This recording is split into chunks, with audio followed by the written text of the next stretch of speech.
اعوذ باللہ من الشیطان الرجیم، بسم اللہ الرحمن الرحیم۔ ناظرین، کیا حال ہیں؟ امید ہے آپ خیریت سے ہوں گے۔ ہم آپ کو اپنے چینل دی صوفی پر خوش آمدید کہتے ہیں۔ آج سے ہم حقائق صوفیہ پر ایک سلسلہ شروع کرنے لگے ہیں، جس میں ہم آپ کے لیے اللہ کے نیک اور برگزیدہ بندوں کا تذکرہ کریں گے اور ان کی زندگی کے واقعات پر بات کریں گے۔ حضرت علی بن محمد رحمۃ اللہ علیہ سے روایت ہے، انہوں نے کہا، میں نے حضرت ابراہیم خواص رحمۃ اللہ علیہ کو فرماتے سنا۔ انہوں نے کہا، میں 16 برس تک جنگل میں غیر مصروف رستوں پر گامزن رہا۔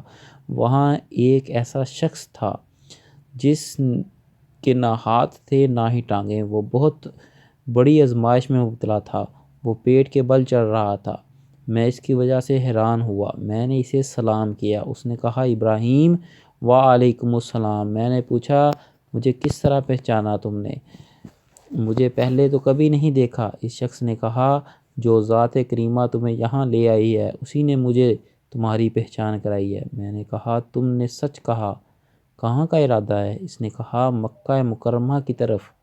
میں نے کہا، کہاں سے آئے ہو؟ اس شخص نے کہا، بخارا سے۔ میں تعجب خیز نظروں سے اسے دیکھتا رہا۔ اس نے کہا، ابراہیم، اس قوی پر تعجب کر رہے ہو جو کمزوروں کو اٹھاتا ہے اور ان کے ساتھ نرمی کرتا ہے؟ پھر اس کی آنکھیں بھر آئیں۔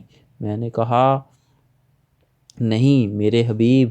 میں نے اسے اسی حالت میں چھوڑ دیا اور آگے چلا گیا۔ جب میں مکہ میں داخل ہوا تو میں نے اسے مصروف طواف دیکھا۔ وہ پیٹھ کے بل چل رہا تھا۔ سبحان اللہ۔ لائک کا بٹن دبائیں اور ہمارے چینل دی صوفی کو سبسکرائب کریں تاکہ مزید اچھی ویڈیو آپ تک پہنچتی رہیں۔ جزاکم اللہ خیرہ۔